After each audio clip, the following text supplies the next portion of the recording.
Bismillahirrahmanirrahim. Alhamdulillahil ghani 'anil 'alamin, fala yahtaju ila ahadin minal makhluqin. Asyhadu an la ilaha illallah wahdahu la syarika lahul qawiyyul matin. Wa asyhadu anna sayyidana Muhammadan 'abduhu wa rasuluhus shadiqul wa'dul amin.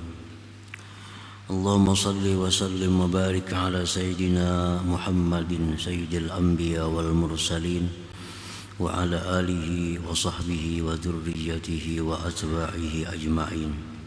Amma ba'd. Yang kita hormati, kita muliakan para habaib, para alim ulama, serta para muhibbin, hadirin hadirat rahimakumullah. Puji syukur selalu kita haturkan kehadirat Allah Subhanahu wa ta'ala atas limpahan taufik hidayah, petunjuknya dan pertolongannya kepada kita, sehingga kita bisa berkumpul, bertemu kembali di majelis yang penuh berkah dan rahmat ini. Salawat dan salam atas junjungan kita Nabi besar Muhammad sallallahu alaihi wasallam dan seluruh keluarga, para sahabat, zuriat dan pengikut beliau ila yaumil qiyamah. Para muhibbin rahimakumullah, al-hikmatul hadiyata asyrata ba'dal mi'ati tsaniyah minal hikamil ataiyah. Qala al-Imam Ahmad ibnu Athaillah As-Sakandari rahimahullah wa nafa'ana bi'ulumihi wa asrari. Hikmah yang ke-111, ke-211. Hikmah yang ke-211 dari Al-Hikam, berkata Imam Ahmad ibnu Athaillah As-Sakandari rahimahullah wa nafa'ana bi'ulumihi wa asrari. La tanfa'uhu ta'atuk wa la tadurruhu ma'siyatuk wa innama amaraka bihadhihi wa nahaka an hadhihi lima ya'udu alaik. Artinya, tidaklah bermanfaat kepada Allah itu oleh taatnya engkau, dan tidaklah memudaratkan akan Allah oleh maksiatnya engkau.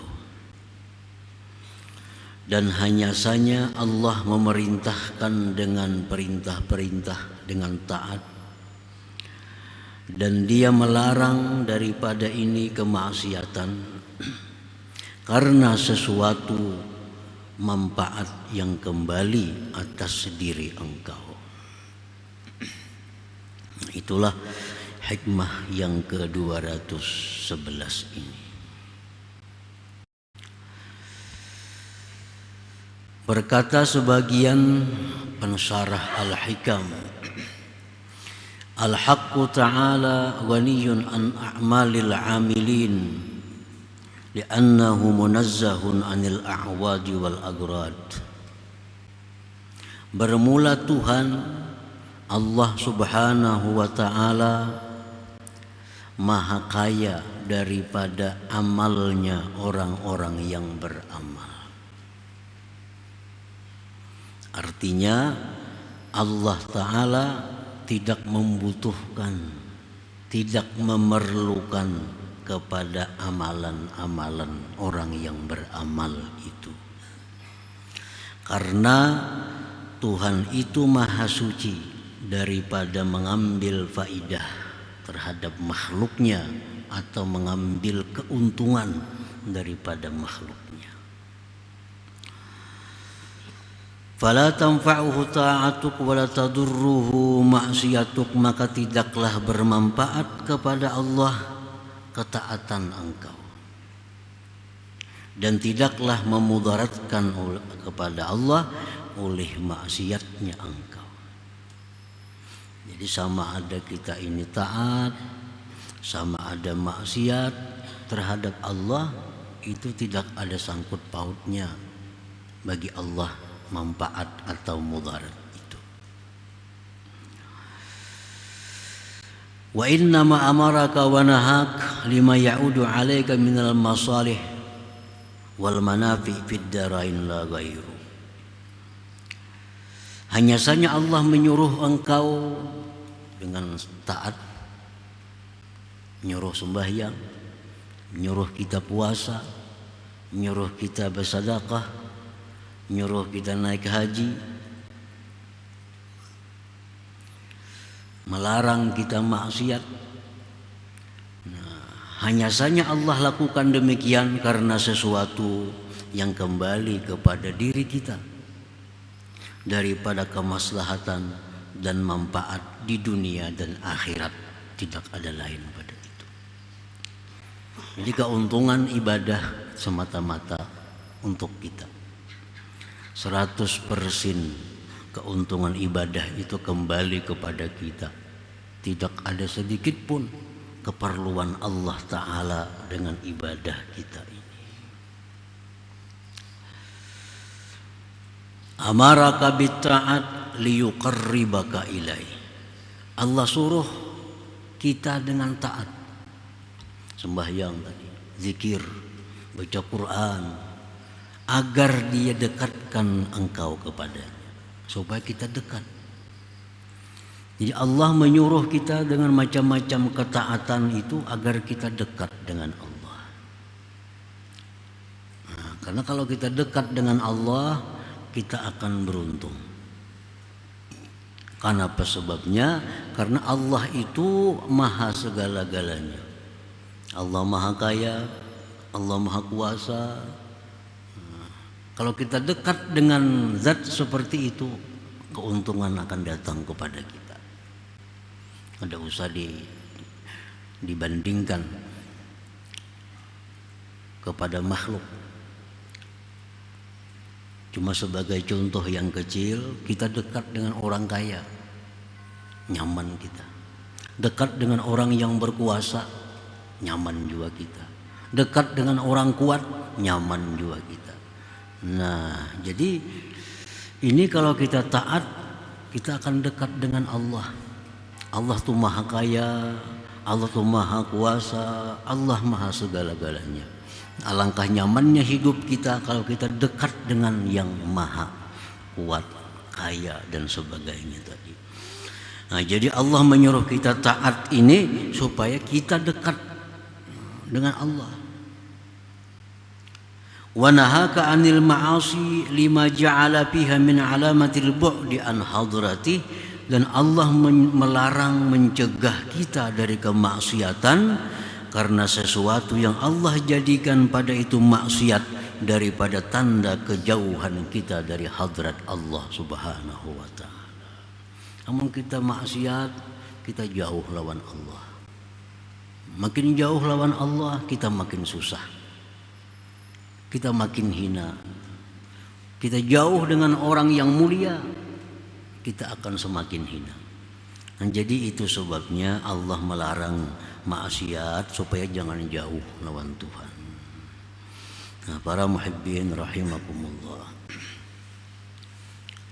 Nah, dicontohkan Allah memerintahkan kita bimuhafazatis salawat. Ini Al-Quran, wahafizu, jaga, pelihara sembahyang. Sembahyang ini ibadah yang paling pokok. Allah suruh kita memeliharanya. Jangan sampai ketinggalan, jangan sampai keluar dari waktunya. Itu arti menjaga. Wahafidhu ala salawat. Nah, Tuhan kadang nyuruh sembahyang, tapi nyuruh jaga. Jadi bukan hanya sekedar sembahyang, tapi dijaga sembahyang itu, dipelihara.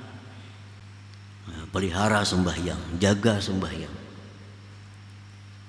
Karena kalau kita sembahyang, banyak manfaat yang kembali kepada kita. Sedikit pun manfaat itu kadada kepada Allah. Kita mau sembahyang, mau kada Allah, kada ada urusannya. Kada ada manfaatnya bagi Tuhan, kada ada mudaratnya kalau kita kada sembahyang. Tapi ini untuk kita. Nah, apa manfaat sembahyang itu yang kembali kepada kita kalau kita bisa menjaganya? Pertama disebutkan mardatun li rabbik tabaraka wa ta'ala. Sembahyang itu keridhaan dari Tuhan kepada kita. Nah, kalau kita sembahyang itu dijaga, sembahyang itu dipelihara, Tuhan ridha lawan kita. Allah senang dengan kita.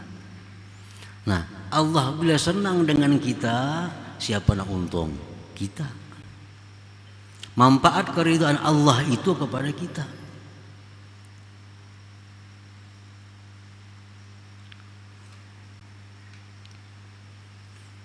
Mardatun lirabbi tabarak wa ta'ala. Orang yang menjaga sembahyang itu manfaat yang kembali kepada dirinya, keridhaan daripada Allah subhanahu wa ta'ala. Wa ijabatul doa. Nah, dikabulkan doa. Jadi kalau kita sembahyang ini menjaga, kita berdoa, dikabulkan Tuhan doa. Bila doa itu kabul, manfaatnya kepada siapa? Kepada kita juga. Nah, kepada kita nyaman mendoa kita kabul. Wa qabulul a'mal, diterima amal-amal ibadah kita. Kalau kita jaga sembahyang dengan baik, amal-amal ibadah lain itu diterima oleh Allah. Nah, kalau sembahyang ini kada kita jaga, maka amal-amal lain pun umpat juga. Orang kada menjaga sembahyang, puasa ditolak Tuhan puasanya. Orang ini kadang menjaga sembahyang, penyedekah, sedekahnya ditolak oleh Allah. Orang ini kadang-kadang sembahyang, kadang-kadang kada, naik haji, naik hajinya mardut, ditolak oleh Allah. Karena sembahyang ini sentralnya. Nah, jadi manfaat itu kembali kepada orang yang sembahyang itu. Wa barakatun fir rizki, berkah rezeki. Nah, orang yang penyembahyang ini, artinya penyembahyang itu artinya orang yang sembahyang tepat waktu.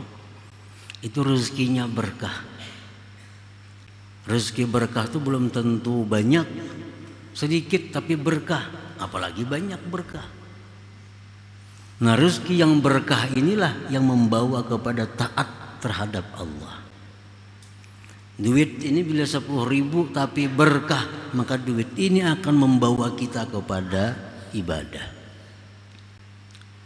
Nah, bila ada duit di kantong kita, duitnya kada berkah, maka duit itu akan membawa kepada hal-hal yang tidak baik, membawa kepada hal-hal yang maksiat. Kalau duit ini duit yang kada berkah.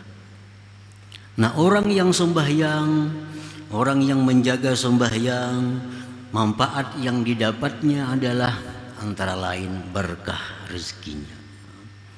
Nah, nukar bajunya untuk taat kepada Allah. Nukar kendaraannya dibawanya taat kepada Allah. Apa yang ditukarnya berkah, sehingga selalu membawa kepada taat lawan Allah. Nah, ini berkah rezeki.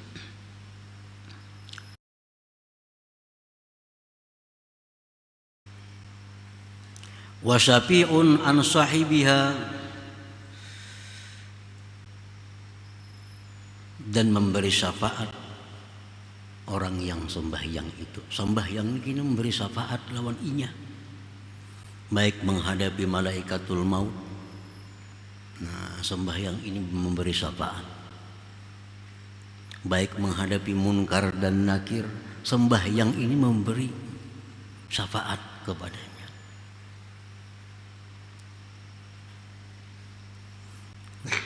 Salah satu contoh taat yang mana manfaatnya itu kembali kepada orang yang melakukannya itu. Nah, para muhibbin rahimakumullah, Wa nahaka an tarkis shalah, Allah melarang engkau daripada meninggalkan sembahyang. Kenapa? Kalau kita meninggalkan sembahyang itu kenapa sebabnya Allah melarang? Karena kalau kita meninggalkan sembahyang itu banyak kemudaratan yang kembali kepada kita. Banyak mudarat yang kembali kepada kita. Kalau untuk Allah kada ada mudaratnya kita kada sembahyang.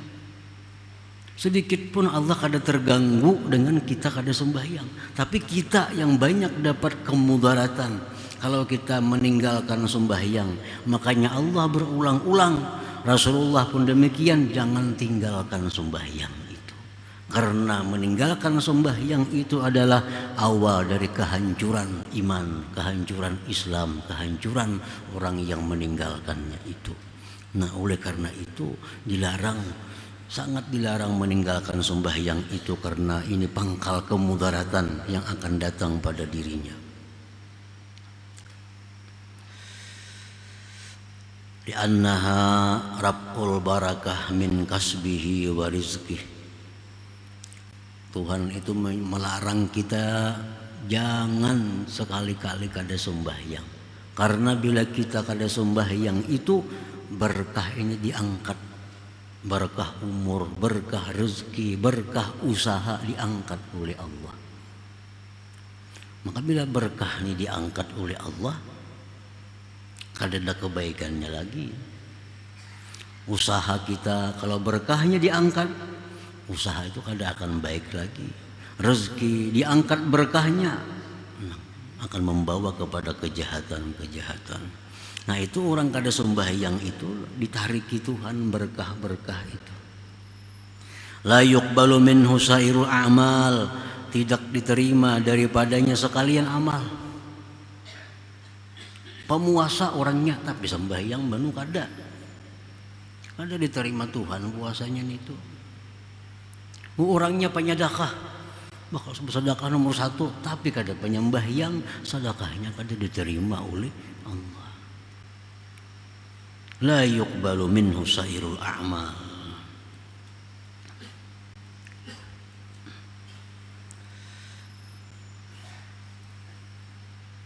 Dan orang yang meninggalkan sembahyang itu berhak disebut syaqiyun, orang yang celaka artinya. Orang yang celaka. Nah, makanya tadi setiap kali Allah menyuruh kita melakukan sesuatu, pasti banyak manfaat kembali ke kita. Bila mana Allah melarang kita memperbuat sesuatu, karena di situ banyak mudarat kembali kepada kita bila kita lakukan yang dilarang itu. Nah, para muhibbin rahimakumullah, demikian pula sedekah.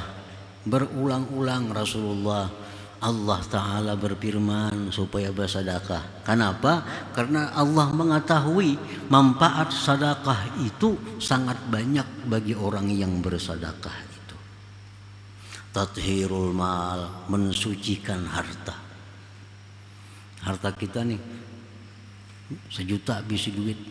Nah, kita sedekahkan sebagian, sisanya ini jadi bersih. Jadi bersih.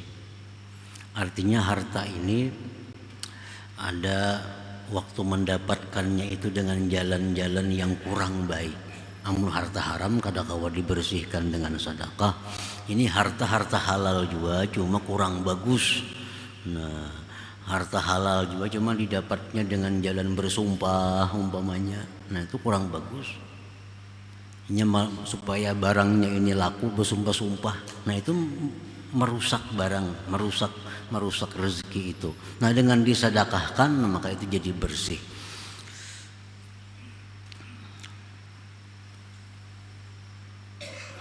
Mensucikan badan daripada dosa, bersedekah itu menolak bala bencana, menambah luas rezeki, banyak naung di hari kiamat di padang mahsyar, terdinding dari api neraka. Itulah manfaat sedekah yang kita terima. Makanya Allah berulang-ulang menyuruh kita agar bersedekah, karena banyak manfaat yang kita ambil. Para muhibbin rahimakumullah, Jadi Allah Subhanahu wa taala tidak sedikit pun mengambil manfaat dari kebaikan kita, dan tidak sedikit pun Allah terganggu dengan kemaksiatan kita. Nah, itu intinya. Allah menyuruh ini, Allah melarang ini semata-mata untuk manfaat yang kembali kepada orang yang melakukannya. ثم قال الإمام في الحكمة الثانية عشرة بعد المئة الثانية. Kemudian hikmah selanjutnya yang berkaitan dengan itu yang ke-212. La yazidu fi izzihi iqbalu man aqbala alaih wa la yanqusu min qadrihi ijbaru man adbara anhu. Tidaklah bertambah kemuliaan Allah oleh menghadapnya orang yang berhadap atasnya, dan tidaklah berkurang daripada kadarnya oleh membelakanginya orang yang membelakangi daripadanya. Nah, artinya bahwa kalau kita ini taat kepada Allah, itu kadang menambah kemuliaan Allah, kadang menambah kuatnya Allah, kadang menambah keagungan Allah. Karena Allah itu maha agung azali, Allah itu maha kuat azali. Kadim artinya sesuatu yang kadim itu kadang akan bisa diperkuat atau dirusak oleh yang baru ini.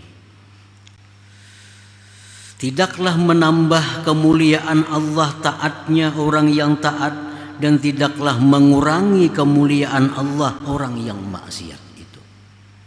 Nah, oleh karena itu kita jangan sekali-kali merasa berjasa kepada Allah dengan sebuah ketaatan yang kita lakukan itu. Rasa berjasa lawan Tuhan. Dikira Tuhan bila kita taat naik, padahal ada. Lain manusia, kalau kita hormati makin naik, kita hormati makin naik lagi. Nah, itu biasa manusia lawan kita, karena kita yang menaikkan. Kalau Allah ini sudah naik berdahulu. Nah, jadi taatnya kita kadang akan menambah sedikit pun kemuliaan Allah. Nah, maksiat kita ini pun sedikit pun kadang akan mengurangi kemuliaan Allah Subhanahu wa ta'ala. Nah, para muhibbin rahimakumullah. Jadi jangan sekali-kali kita beranggapan bahwa taat yang kita lakukan itu menguntungkan Allah, maksiat yang kita lakukan merugikan Allah. Itu anggapan yang sesat, anggapan yang salah. Wa fil haditsil qudsi, tersebut dalam hadis qudsi, law anna awwalakum wa akhirakum wa insakum wa jinnakum kanu ala atqa qalbi rajulin wahidin ma zada dzalika fi mulki syai'a. Allah berfirman, jikalau orang-orang dahulu sampai hari kiamat mereka itu semua takwa, tidak ada satupun yang kafir, tidak ada satupun yang maksiat, mulai Nabi Adam sampai hari kiamat. Umpamanya semuaan manusia ini macam Rasulullah, taatnya, takwanya. Apa ajar Tuhan? Mazada dzalika fi mulki syai'a. Sedikit pun tidak akan menambah pada kerajaanku akan sesuatu. Bukan tambah mulia Tuhan, kada tambah terhormat Tuhan, kada tambah agung. Walaupun sealamanan ini orang semuaan menyembah kepada Allah, taat kepada Allah, kadang akan menambah mulianya Allah.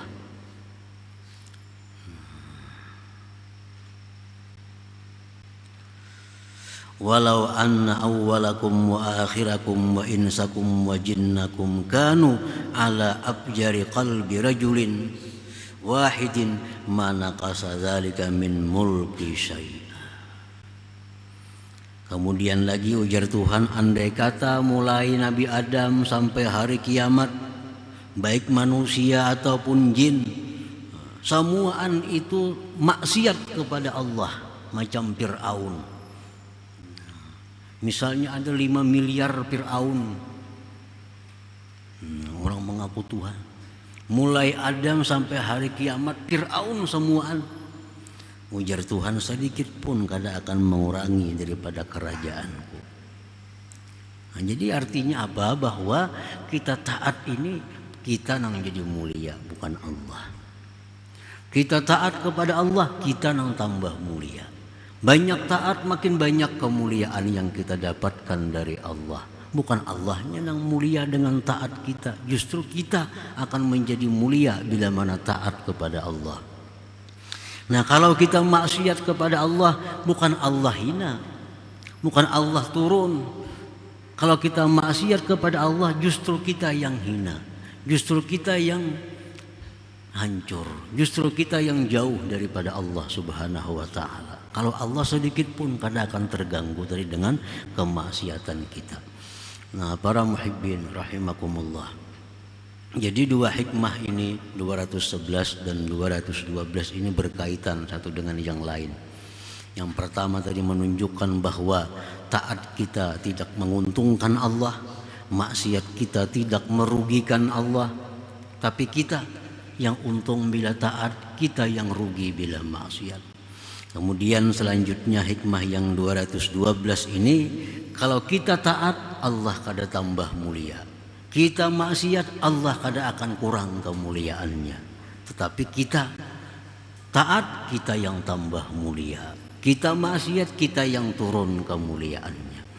Nah, para muhibbin rahimakumullah. Selanjutnya hikmah yang ke-213 insyaallah.